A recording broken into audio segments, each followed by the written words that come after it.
اردو میں بھی اور عربی میں بھی، نثر میں بھی اور شاعری میں بھی جملے کے اندر جملے کو خبریہ بنا کے پیش کرنے سے بہتر ہے انشائیہ بنا کے پیش کرنا۔ ادبی گفتگو جب ہو رہی ہو، جب آپ چاہ رہے ہو کہ آپ اچھا سا شعر پیش کریں، تو ایک بات آپ خبر دینے کے انداز میں کر رہے ہوتے ہیں، وہی بات اگر آپ اس میں سوال ڈال دیں یا تعجب ڈال دیں تو وہ بات جو ہے وہ زبردست قسم کی بن جائے گی، اس کے اندر معنویت میں اضافہ ہو جائے گا۔ ٹھیک، إنا جعلناه قرآنا عربيا لعلكم تعقلون۔ ویڈیو شروع کرنے سے پہلے اس ویڈیو کے اسپانسر کے بارے میں بات کر لیتے ہیں۔ محترم محمد فیصل شہزاد صاحب ہیں، جو کہ ماشاءاللہ بچوں کا اسلام، خواتین کا اسلام اور بچوں کے رسالے آشیانہ کے مدیر ہیں، اور ان کا آشیانہ پبلیکیشن بھی ہے، جس کا پورا لنک اور جس کی تفصیلات آپ کو ڈسکرپشن میں مل جائے گی، اور یہاں نیچے واٹس ایپ نمبر بھی آ رہا ہوگا، اس پہ رابطہ کر کے آپ ان کی بہت سی ادبی کتابیں ہیں، بچوں کے لیے انہوں نے بہت اچھا کام کیا ہوا ہے، وہ آپ گھر بیٹھے ان سے منگوا سکتے ہیں۔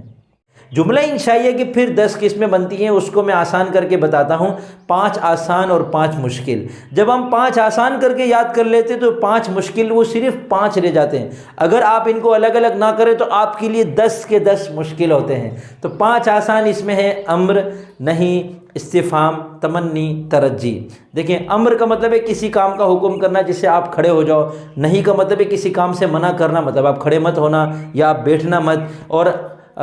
استفہام کا مطلب ہے کچھ پوچھنا، کوئی حرف استفہام، کیا، کیوں، کیسے، کب، کس نے، یہ جو حرف استفہام لگ کر جو جملہ بنتا ہے اس کو استفہام کہتے ہیں۔ تمنی کا مطلب ہے کسی چیز کی تمنا کرنا، اس کے لیے عربی میں لیتا کا لفظ ہے، اور ترجی کا مطلب ہے کسی چیز کے امید کا اظہار کرنا، کسی چیز میں شک کرنا، تو اس کے لیے پھر لعل کا لفظ ہے۔ تو لیتا اور لعل سے جو جملہ بنتے ہیں اس کو ہم تمنی اور ترجی کہتے ہیں، وہ بھی جملہ انشائیہ ہوتے ہیں۔ یعنی آپ کسی کو حکم دے رہے ہیں تو یہ جملہ خبریہ نہیں ہے، کسی کو منع کر رہے ہیں تو یہ بھی جملہ انشائیہ نہیں ہے، کچھ پوچھ رہے ہیں تو یہ بھی جملہ انشائیہ نہیں ہے، کسی چیز کی تمنا کر رہے ہیں تو یہ بھی جملہ انشائیہ نہیں ہے، کسی چیز پہ شک کر رہے ہیں تو یہ بھی جملہ انشائیہ، یہ بھی جملہ انشائیہ، یہ سب جملہ خبریہ نہیں ہے، یہ سب جملہ انشائیہ ہیں۔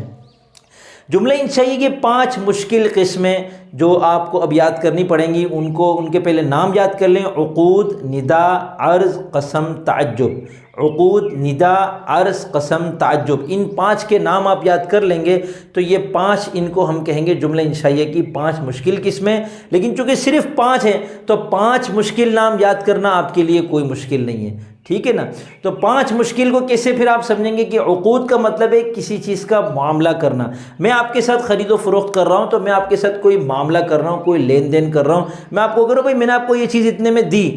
اب یہ دی کا مطلب یہ ہوتا ہے کہ میں خبر دے رہا ہوں کہ میں نے فلانے کو کتاب دی، تو ایک تو وہ خبر ہے، یہاں خبر نہیں ہے، یہاں میں آپ کو کہہ رہا ہوں میں نے آپ کو یہ چیز اتنے میں دی تو آپ نے کہا ٹھیک ہے میں نے اتنے میں لے لی۔ تو یہ جو دی اور لی والا جو جملہ ہے یہ چونکہ معاملات کی قبیل سے، اس لیے اس کو عقود کہتے ہیں، جسے بعتو، اشتریتو، اور نکاح کے موقع پر دلہا کہتا ہے جی میں نے قبول کیا، تو وہ خبر نہیں دے رہا ہوتا، وہ ایک معاملہ طے کر رہا ہوتا ہے۔ یعنی ڈیل کرنے کے لیے جو الفاظ طرفین سے استعمال ہوتے ہیں اس کو ہم عقود کہتے ہیں۔ ندا کا مطلب ہے یا ایا، حیا وغیرہ جو حروف ندا ہیں جن کا اردو میں ترجمہ ہوتا ہے اے کر کے کسی کو بلانا، اے بھائی، اور یہ اے جیسے اردو میں کبھی محذوف ہوتا ہے بھائی ادھر آنے ذرا، ایسے ہی عربی میں بھی کبھی محذوف ہو سکتا ہے، تو لیکن ترجمے میں شامل ہوتا ہے۔ تو جب آپ کسی کو بلا رہے ہوتے ہیں، اب بات سن محمد، یا محمد بات سن، تو پھر اس کو ہم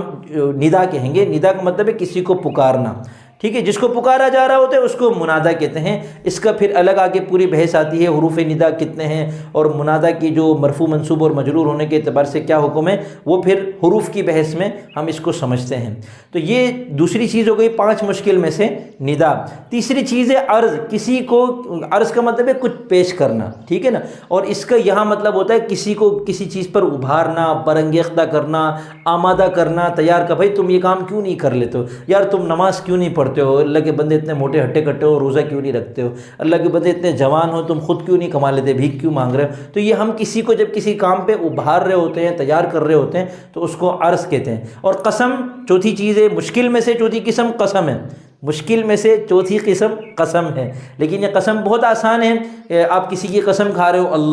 اللہ کی قسم، واللہ، باللہ، تاللہ، عربی میں اس کے لیے یہ الفاظ آتے ہیں۔ واللہ تو پھر اردو میں بھی استعمال ہوتا ہے۔ تو ہم کسی بھی چیز کی جب قسم کھا رہے ہوتے تو وہ جملہ انشائیہ بن جاتا ہے۔ اور 5ویں چیز جو کہ انشائیہ کی 10 میں سے سب سے آخری ہے، اور وہ ہے تعجب۔ آپ اس پہ تعجب نہ کریں، کہ یہ تعجب جملہ انشائیہ کیوں؟ کیونکہ جب کسی چیز پر آپ تعجب کر رہے ہوتے ہیں، آپ حیرت کر رہے ہوتے ہیں، تو اس کا مطلب یہ ہوتا ہے کہ آپ کچھ بتا نہیں رہے، آپ بس سوچ رہے ہیں، تعجب کر رہے ہیں، اور آپ چاہ رہے ہیں کہ اگلا بھی آپ کے تعجب میں شریک ہو۔ یار کیا زبردست آدمی ہے یار، تو آپ اس میں ضمناً خبر بھی دے رہے ہوتے ہیں، لیکن چونکہ تعجب اس کے اندر آ جاتا ہے تو اس کے اندر انشاء کے معنی غالب آ جاتے ہیں۔